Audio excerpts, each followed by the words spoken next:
Live Fit Podcast, episode 79. This Wednesdays with Will discusses arthritis and Achilles tendonitis. But rheumatoid arthritis is far less common than osteoarthritis. In people who are subject to the postural implications of sitting in front of a computer and therefore have head, neck, shoulders, upper back rounded forward, I see an amazing predominance of degenerative disc and joint disease in cervical spines. There's one muscle that remains more active than all others when you are completely resting when standing, to the extent that you can, and that's your calf muscles, which means the Achilles the Achilles tendons never get a break.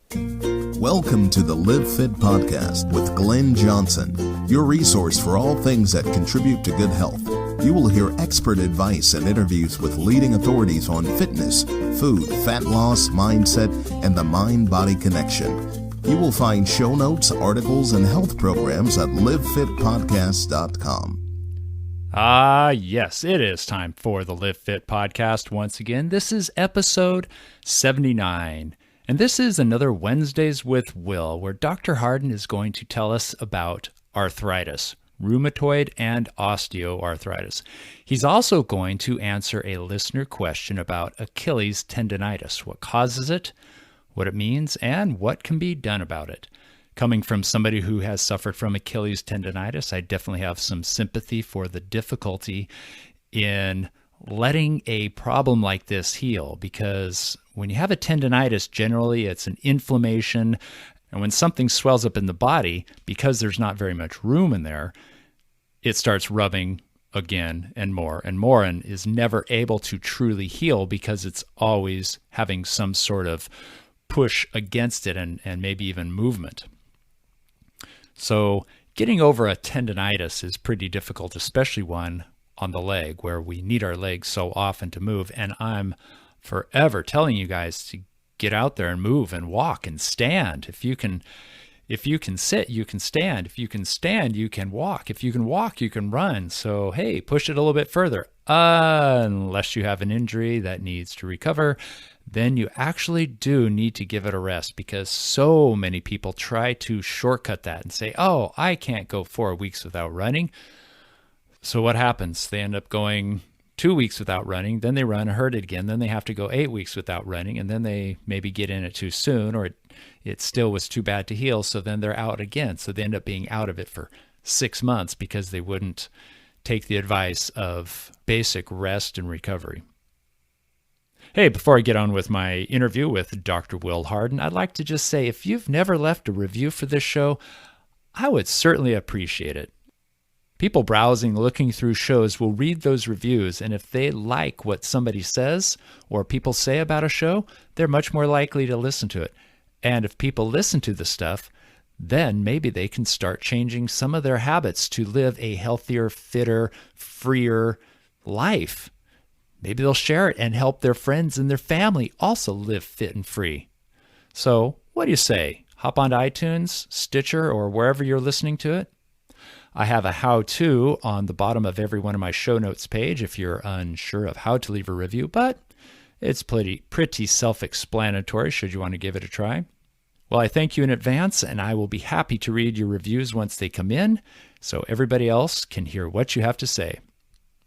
Well, let's get on with episode 79, Arthritis and Achilles tendonitis. So we're going to have a discussion about arthritis. And on the surface, that would seem to be a huge topic, and that I might be talking about a condition of those who are elderly. And I think many people hear the name arthritis and they say, oh, my grandma had that. Oh, yes, I've seen old people with arthritis. And what they're thinking of when they think of arthritis that way is rheumatoid arthritis. And rheumatoid arthritis is associated with mild deformation of the hands and fingers, enlarged knuckle joints. But rheumatoid arthritis is far less common than osteoarthritis. So rheumatoid arthritis is an autoimmune disorder in which the body's immune system is actually attacking synovial membranes. And synovial membranes are the tissue on the borders of joints that make and release synovial fluid. And synovial fluid is the joint fluid that helps lubricate joints. But that is far less common than osteoarthritis. Osteoarthritis is the excessive depositing of bony material in and around joints which have been either structurally aligned irregularly or mechanically compromised for a prolonged period of time, and almost always as a result of some old injury or repetitive pattern in our lives. For example, NFL players retire usually somewhere around 30, and by 40, many of them have shoulder surgeries. By 45, many of them have hip and or knee replacements, and nearly all of them develop arthritis in that is, osteoarthritis, also known as degenerative arthritis, also known as degenerative joint disease, in the case of the spine, also known as degenerative disc disease. So almost all, for example, NFL players or career athletes develop osteoarthritis or degenerative arthritis. If it's basketball players, it's in their knees and hips and sometimes low backs. If it's a football player, it's in their knees, hips, back, neck, shoulders. But in you and I, as a result of sitting in front of computers, okay, I'm an exception to that. I'm constantly moving in my career. Furthermore, I'm at an age where I'm not I'm not tied down to a computer my entire adulthood. But in people who are subject to the postural implications of sitting in front of a computer, using a cell phone for the purposes of social networking and the playing of video games, etc., and therefore have head, neck, shoulders, upper back rounded forward, I see an amazing predominance of degenerative disc and joint disease in cervical spines. These are in people who never participated in athletics at all, some of them. On the other hand, I see 28-year-olds with osteoarthritis in an area that was injured 10 years prior. For example, someone who has a significant enough motor vehicle accident, whiplash type injury at 17, it's not uncommon that at 28, I'll see degenerative disc and joint disease at, let's say, C4, C5, C6, which means the fourth, fifth, and sixth segments of the neck down from the top. We've talked in past conversations about the natural curve of the neck. That curve is there to act as a natural shock absorber and to positionally keep the head back over the shoulders. And loss of that curve, which occurs either as a result of an injury, like, for example, one or repetitive whiplash type injuries, or it occurs as a result of prolonged postural stress associated with all these tasks that I was just referring to, namely sitting in front of a computer all day, always looking forward and down. And loss of that curve is by virtue of kind of the compressional implications of that forward head, and also by virtue of losing the neck shock absorption capabilities. It's a form of stress that causes progressive laying down of more bone. And that's what arthritis is. It's the progressive laying down of bony material in and around joints to try to stabilize and fortify a joint that's being interpreted as under stress. To really get osteoarthritis, Glenn, I want to warn you, I'm getting way more detailed than I need to. But I think this is really fascinating. To understand osteoarthritis, you should understand Wolff's Law, WOLFF. I think I recently quoted Wolff's Law because you asked me how to spell it. Yeah, you did a couple of episodes ago. I can't remember what the topic was, but yes, I do remember. Okay, so Wolff's Law states that Any change in the form and or function of a bone, in other words, its alignment or its motion, will result in certain definite changes to the internal architecture and external conformation of that bone. In other words, if you're misaligned or not moving properly, your brain lays down extra bone in that area to try to fuse it. And that happens in knees, in runners. It's not a coincidence that an epidemic, if you will, of osteoarthritis began in the 70s, 10 or 12 years after running became a craze around 1960. That's not coincidence at all. We know that's directly attributable to the overuse of running on knees. We also see increased osteoarthritic or degenerative disc change in low backs in runners, especially long-term runners, but also in people who spend a career sitting. We see these changes in the necks of people who have a career sitting. So, lest you be concerned that I just painted a picture that makes it feel like there's not a darn thing you can do, you're victim to your circumstances as it relates to arthritis, there are things you can do. 1, addressing posture. It's so incredibly important. You know, our moms used to say, sit up straight, keep your shoulders back, all that.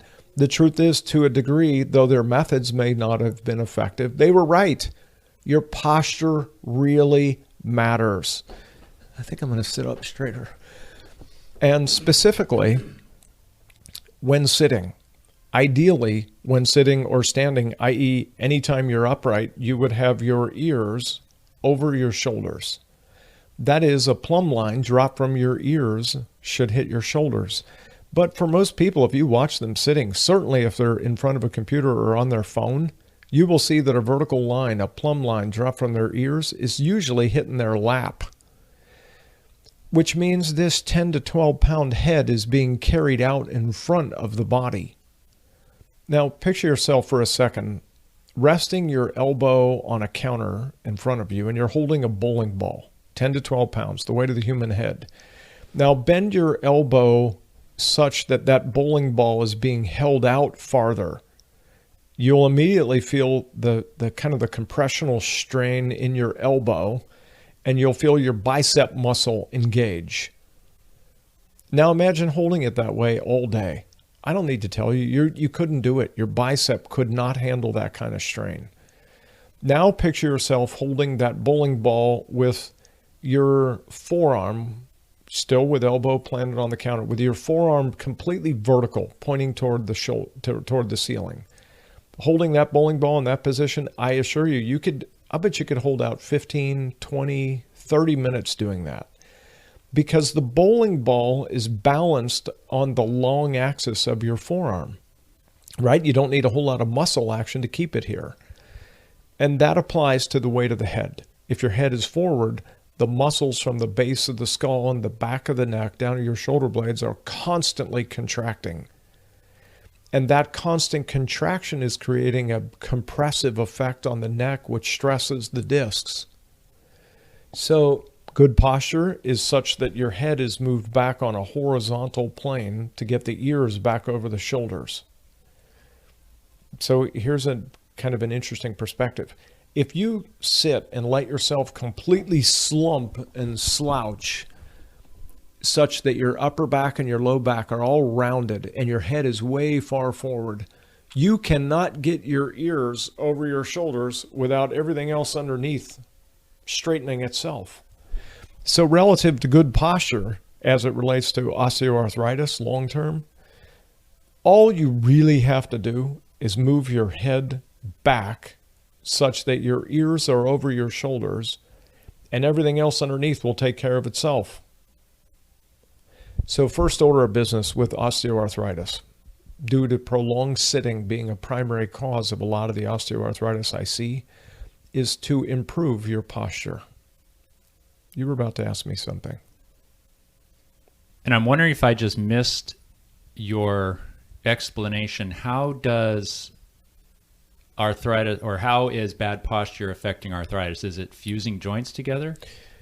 Prolonged seated position. especially in a compromised posture. One, it increases the intradiscal pressure.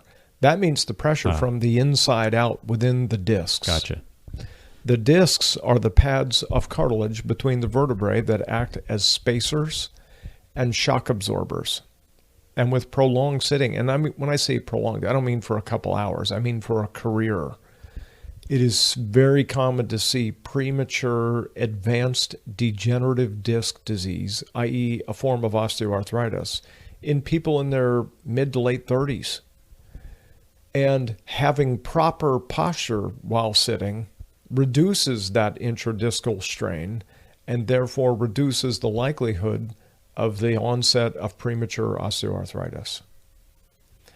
So having good posture. 2, choosing athletic endeavors that do not induce compressional strain on the spine to excess.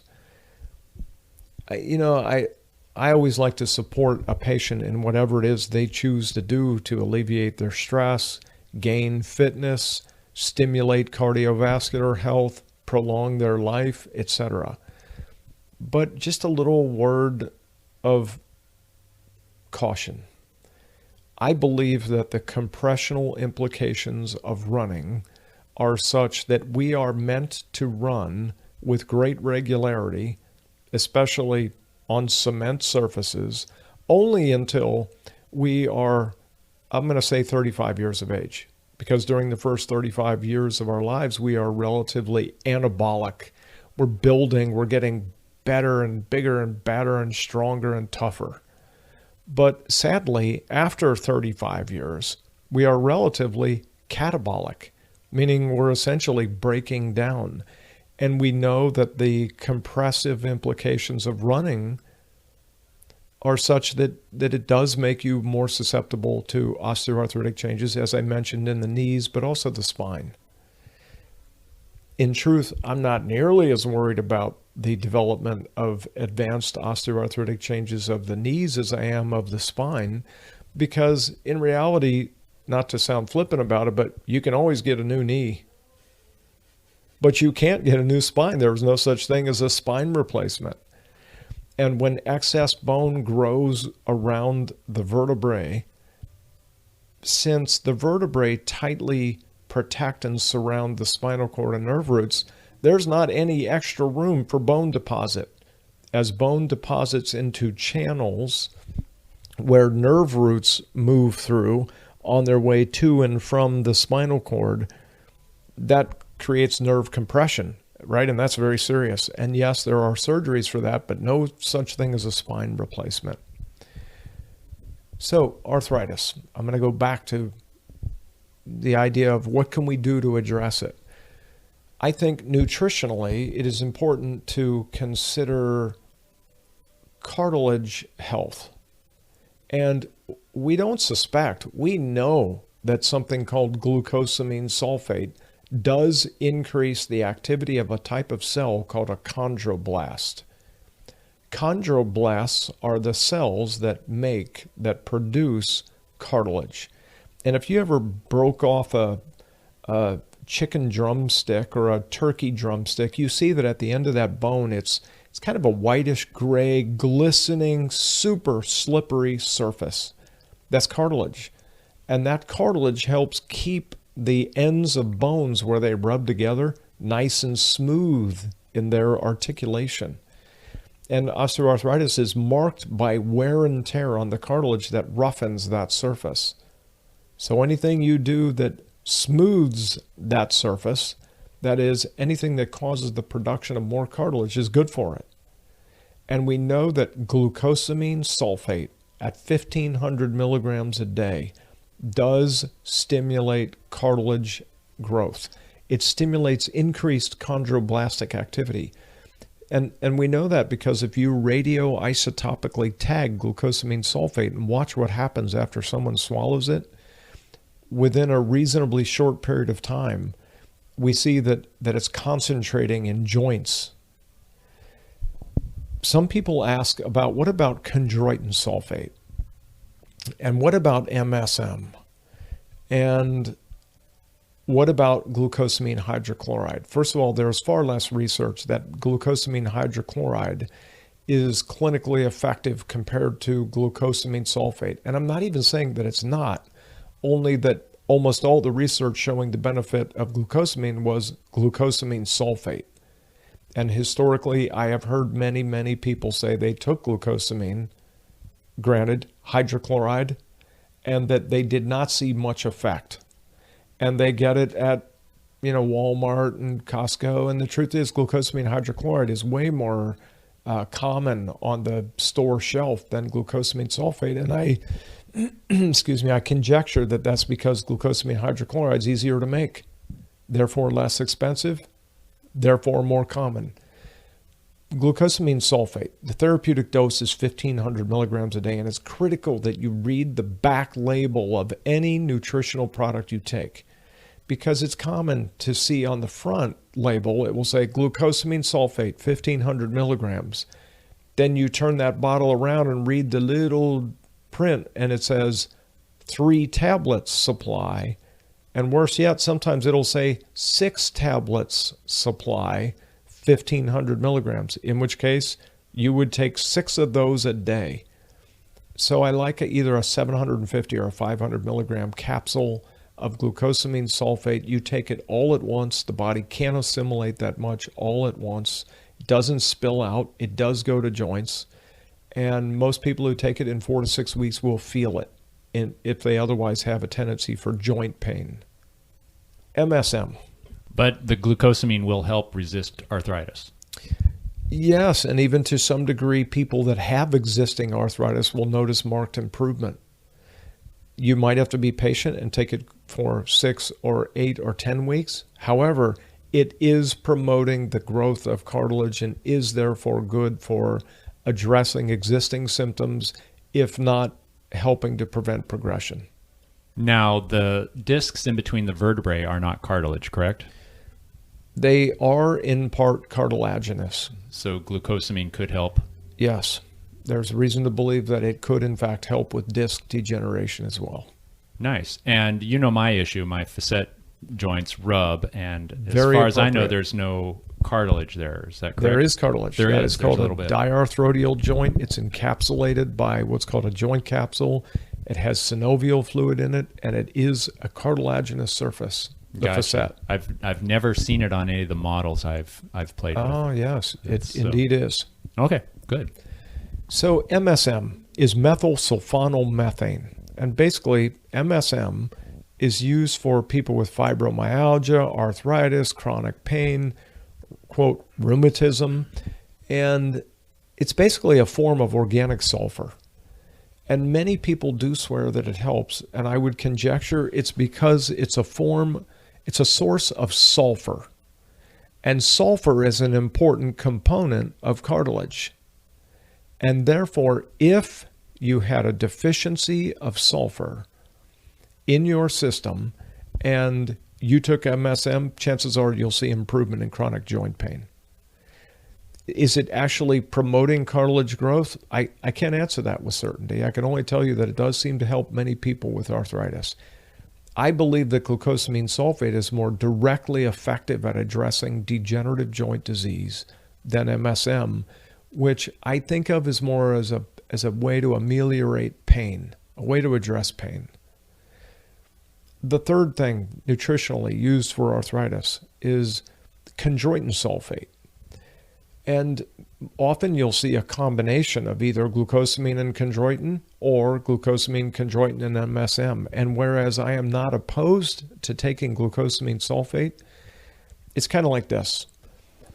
When you take any nutrient, it goes from the stomach, absorbs through the intestinal wall, goes into the bloodstream, circulates through the system, and ideally is taken up and used by the tissues that need it. And it's first got to get out of capillaries into the tissue.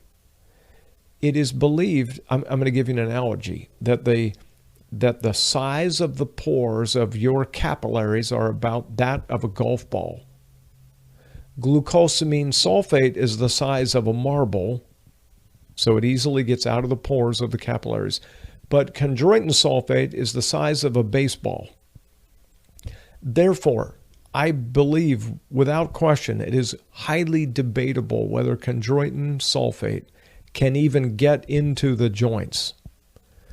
And yet I have observed that whereas many, if not most people say, I tried that and it didn't do much, sometimes I have patients say, I swear if it doesn't have chondroitin sulfate, I won't respond as well. In other words, I've taken it before and it totally works for me. I propose to you that those are people that have baseball-sized or bigger capillary pores, and that's how they respond to it. That or it's pure placebo, because someone they know swore that it changed their life, so they took it with the firm belief that it would, and it did. In either case, I'd say more power to them. Take it. Totally understand what you're saying on a physiological level, and I totally agree, and I understand how the chondroitin wouldn't be absorbed into the tissue that it needs it. But many, many years ago, when I was trying to run on a daily basis, my knees would hurt, and I started taking chondroitin because I heard it was supposed to be good for your joints, and it really did work. Was it pure chondroitin? It may have been a mix with MSM. I don't recall. I asked because if it was pure chondroitin and you did well with it, I would postulate you do in fact have fairly porous capillaries, and that you are one of those people that does in fact absorb it and get it into tissues, joint tissues, and use it. But now I don't run so much, and even when I do, I have a different gait, so I don't put as much pressure on my knees, and so I haven't really needed it. Hence, I haven't really tried it. But I have some glucosamine sulfide at home, so I will keep taking Wonderful. that. Of all the things you said, what I love the most is you changed your gait in a therapeutic manner. That's great. Yeah, it really made a big difference. So that being true, you're defying that idea that, well, you're going to be 35 soon, so never mind, you're still okay. Yeah, I just had my 33rd birthday. Oh, that was yesterday. That's right. Happy birthday. Happy birthday to me. I'm still 33. Congratulations, you're getting there. You're about still to reach, 33. Someday I'll reach your age. You're going to reach your prime soon. So arthritis, I think it's also really important not to miss the simple aspects of self-care as it relates to arthritis. For example, maintaining good hydration. Maintaining good hydration and therefore blood volume and therefore plasma volume is really important for promoting the movement of blood and therefore oxygen to all tissues, including joint tissue, and the movement of fluids and or inflammation, fluids in the form of hydration into joints, including discs, movement of fluids in the way of inflammatory fluids out of joints that are inflamed. Another consideration, management of inflammation. And we talked, I think, about inflammation with everything from proteolytic enzymes to turmeric. And that can be extremely beneficial for people with arthritis, the use of turmeric. I'm seeing more and more frequent positive responses to that in patients. How does that work? Well, curcumin is the extract of turmeric, and there are essentially three pathways of inflammation. I'm maybe getting way more detailed here than you care to know, but essentially there are three primary chemical pathways that contribute to inflammation: the prostaglandin system, the COX, and the LOX systems of inflammation. It's COX and LOX. And it's believed that curcumin probably works on all three of those chemical pathways to control inflammation, which is phenomenal considering other pharmaceutical anti-inflammatories work only on one. For example, non-steroidal anti-inflammatory drugs like ibuprofen work only on the prostaglandin system. But it's really important that there is a certain proportionate activity within each of the three inflammatory pathways. And when you cut off one, you are relatively increasing the manifestations of the other two. Does that make sense? For example, we know that if you just cut off the COX-2 system, that there are other chemical implications to the cardiovascular system. That's why, for example, Vioxx was pulled off the market, because I don't remember 60,000 something people died from it, from vascular disease. Well, that was because the COX-2 system was being selectively shut off. And so any anti-inflammatory that is affecting all of the systems is automatically better for you than one which only affects one system. Besides, turmeric has no side effects, and we know there are multiple negative side effects of pharmaceutical anti-inflammatories. So I think that's a decent summary of arthritis as it relates to how I think of it. So in summary, a person should maintain good posture, mobility, movement, not to be stationary for too long. That's right. Over a period of time. If they do like to run, or they have had joint injuries, or even if they want to be preventative, they should take glucosamine sulfate. Yes. And drink plenty of water. And of course, I always say getting adequate sleep is important for everything. Yeah, that keeping your stress down is just healthy for absolutely everything. Agreed. Yes. Yeah. And I think that probably should not go without mentioning. I agree. I don't think we mentioned it enough, and it's kind of it's like, we know we're supposed to drink a lot of water, but people tend to promote that more than sleep, and that's very true. At least equally as important, but yet sleep is the first thing to go when push comes to shove. You have a test to study for, or extra work, or you're working out, or you're training really hard. And I talk to athletes about this all the time too, because I get these young kids who want to build muscles for football or basketball or something like that, and yet they're getting like 5 hours of sleep a night and training twice a day every single day. Talk about spinning your wheels. Oh yeah. Right. During sleep, regeneration of new healthy cells, building of muscle tissue, on and on. Yeah. And especially in the face of something like trying to put on muscle weight. Well, I heard today this one young kid, he's probably 19 years old. He wants to grow his muscle mass, and he's sleeping like 5 hours a night. And oh my goodness. And he said, and after I had this very conversation with him, and he said, "But I'm taking protein powder." And I said, boy. Okay, good. Nutrition wise, that's good, but you need the sleep. He's building a good house there, but it's got zero foundation. Exactly. It will not stay up. Exactly.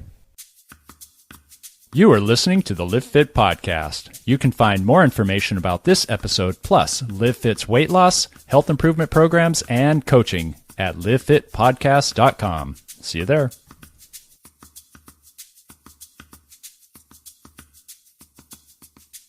So, Will, I have a listener question. Now, this comes from a friend of mine. His name's Jason. I haven't spoken with him in about 5 years. I used to work with him as a personal trainer, and then he moved down to California, and out of the blue, my phone rings, and here it is.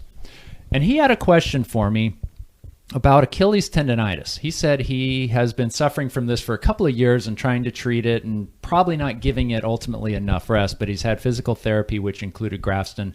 He's been giving it some rest, but he's an active guy, training for a triathlon.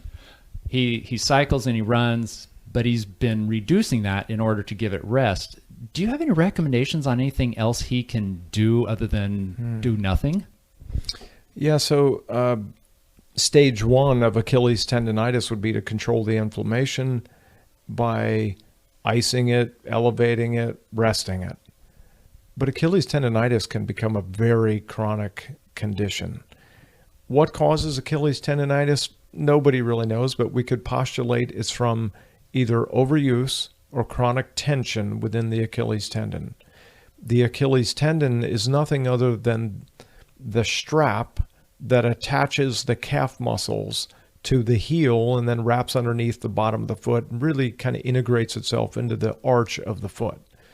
So the Achilles tendon, behind and just above the heel, is a really strong, thick tendon because your calf muscles are amazingly strong. It's how they propel you forward when you walk, run, jump. But they also are essentially, if you're standing in one place, constantly engaging to push your toes down against the floor so that you don't fall forward. In fact, it's really interesting. When they do an EMG when they put EMG sensors on the entire body's muscular system, and then tell someone to stand and relax as much as they can, there's one muscle that remains more active than all others when you are completely resting when standing, to the extent that you can, and that's your calf muscles, which means the Achilles the Achilles tendons never get a break. So deep tissue work on the calf muscles, that's almost certainly going to reduce tension on the Achilles tendon. But that's probably not going to do much for chronic Achilles tendonitis. Graston technique. Graston technique is a technique that involves the use of typically stainless steel tools that a practitioner uses to grate or grind on an adhesed, scarred, chronically painful tissue like a tendon or muscle. But I understand your friend's done that.